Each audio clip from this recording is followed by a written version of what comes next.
Olá, eu sou o Guilherme e estou aqui para fazer uma explicação e demonstração sobre o experimento de Young. O experimento de Young é um dos experimentos mais importantes para a ondulatória, pois ele confirmou o fato de que a luz se comporta como uma onda e também possibilitou medir o comprimento de onda de cada tipo de luz. Então, vamos a isso.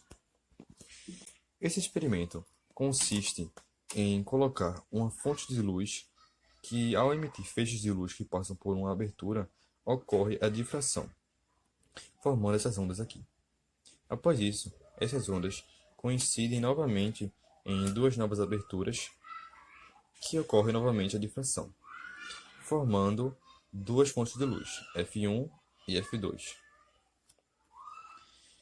Com isso, podemos ver em um anteparo à frente desse sistema que foram formadas várias regiões, chamadas de franjas.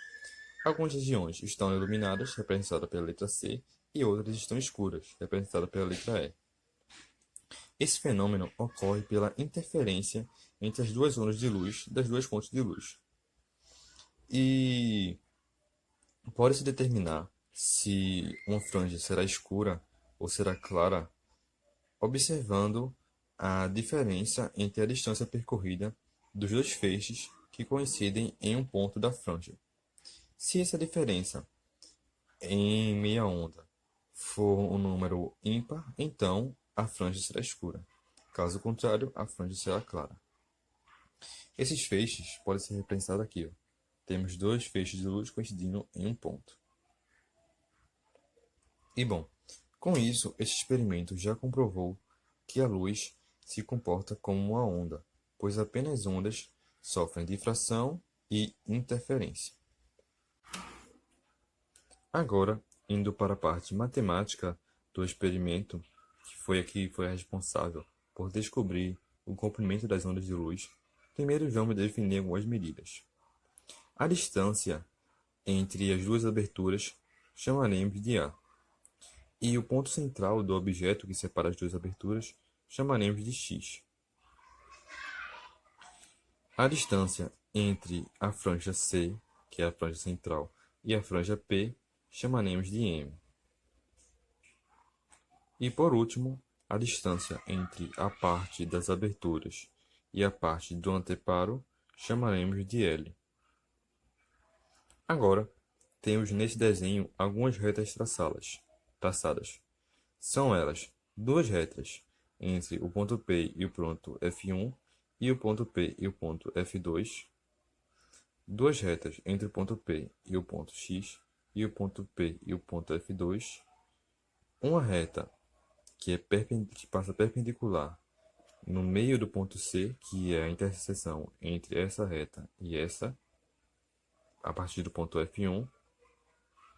Também temos o ângulo alfa, formado entre as retas que passam do ponto P ao ponto X e do ponto X ao ponto C, que é igual a esse ângulo daqui de cima, e a diferença de distância percorrida entre os dois feixes, que seriam esses aqui, chamamos de ΔD, e essa parte daqui.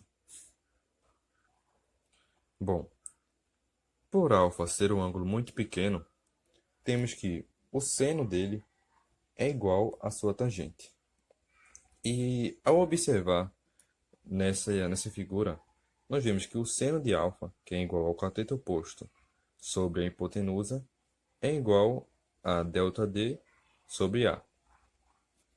E a sua tangente, que é seu cateto oposto sobre o seu cateto adjacente, é M sobre L, como podemos ver aqui. Então, nós temos que, como o seno de alfa é igual à tangente de alfa, aproximadamente, nós temos que o ΔD sobre A, que é o seno, é igual a M sobre L.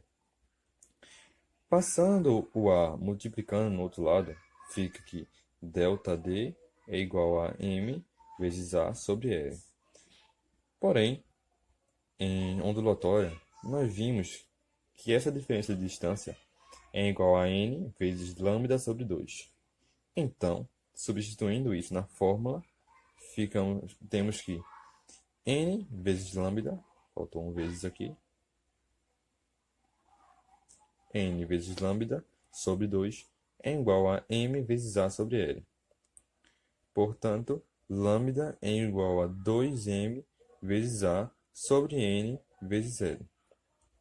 E assim, nós descobrimos a fórmula para o comprimento de onda nesse experimento.